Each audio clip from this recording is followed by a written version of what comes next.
Bonjour à toutes et à tous, je vous retrouve aujourd'hui avec ma désormais traditionnelle vidéo de bilan créatif de l'année écoulée et wishlist pour l'année qui arrive. Mais tout d'abord, je vais vous souhaiter une très bonne année 2023, bien entendu pleine de créativité. Je commence avec les travaux d'aiguille. En 2022, j'avais les torsades dans ma wishlist. Et bien, c'est chose faite, j'ai appris à faire des torsades et c'était beaucoup plus simple que ce que j'imaginais.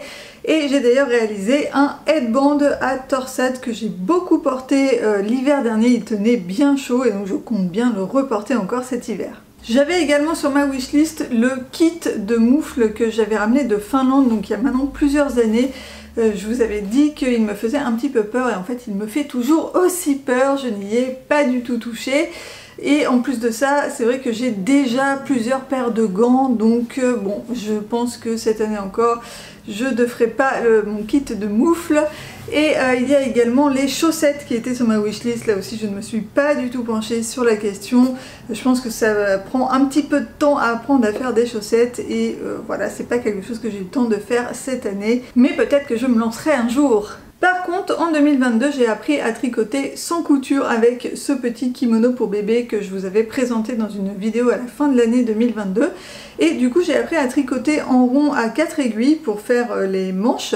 Et là, bah, c'est comme les torsades, en fait, ça me paraissait très compliqué et en fait, c'est beaucoup plus simple que ce que j'imaginais. Et du coup, ça m'ouvre pas mal de perspectives, donc je pense que je continuerai dans le sans couture et pourquoi pas adapter d'ailleurs les prochains modèles que je ferai parce que c'est vraiment pas très compliqué. Et j'ai également appris la technique du blocage du tricot qui donne un tricot plus net et mieux fini.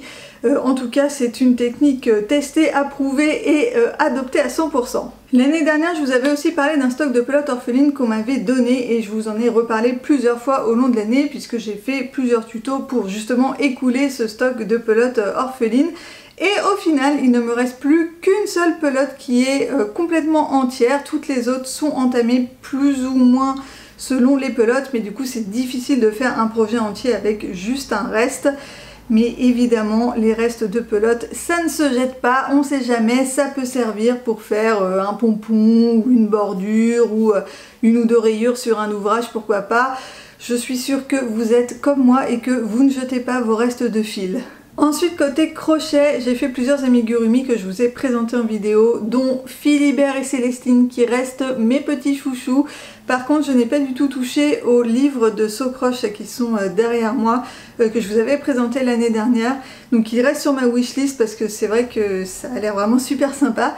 Et ensuite j'ai repéré tout un tas de modèles de petits doudous au crochet qui ont l'air tous plus mignons les uns que les autres. Je ne vais pas vous faire le détail ici, mais en tout cas les amigurumi, je suis bien tombée dedans là, ils m'ont bien attrapée. Et pour terminer avec les travaux d'aiguille, l'année dernière je vous avais dit que j'aurais bien aimé ressortir mon tricotin mécanique pour faire quelque chose, mais je ne savais pas quoi. Et finalement, j'ai réalisé un collier tressé avec des brins au tricotin. Donc voilà, mission accomplie pour le tricotin mécanique en 2022. Je passe ensuite aux bijoux fantaisie. L'année dernière, je vous avais parlé d'origami. Je vous avais dit que j'aimerais bien faire des bijoux fantaisie en origami. Et bien, je suis complètement à côté de la plaque. Je n'ai pas du tout fait d'origami en 2022. Par contre, j'ai fait d'autres bijoux fantaisie, d'autres tutos, par exemple ces boucles d'oreilles, donc plutôt avec des perles. Du coup, c'est des techniques que je connais déjà. En fait, j'ai rien appris de ce côté-là en 2022. Donc, eh bien, les origamis, le simili-cuir, le micro-macramé et la pâte polymère restent sur ma wishlist. Même si, on va bien se l'avouer, si j'arrive à me pencher sur une seule de ces techniques, ce sera déjà très bien. Côté scrap, rien n'a changé par rapport à ce que je vous avais dit l'année dernière. J'aimerais toujours bien faire des shaker cards, mais j'ai toujours un stock de cartes voilà, qui ne s'écoule pas très vite. Donc ça sert à rien d'en refaire d'autres. Et honnêtement, je pense que d'ici fin 2023, il me restera toujours des cartes. Donc je ne pense pas faire de shaker card ni de scrap en 2023. Ensuite, côté bullet journal, vous le savez si vous avez regardé mes dernières vidéos de bullet journal. En 2022, j'ai utilisé un carnet de la marque Archer & Olive que j'ai adoré. C'est vraiment une marque que je rachèterais sans hésiter. C'est de la très très bonne qualité.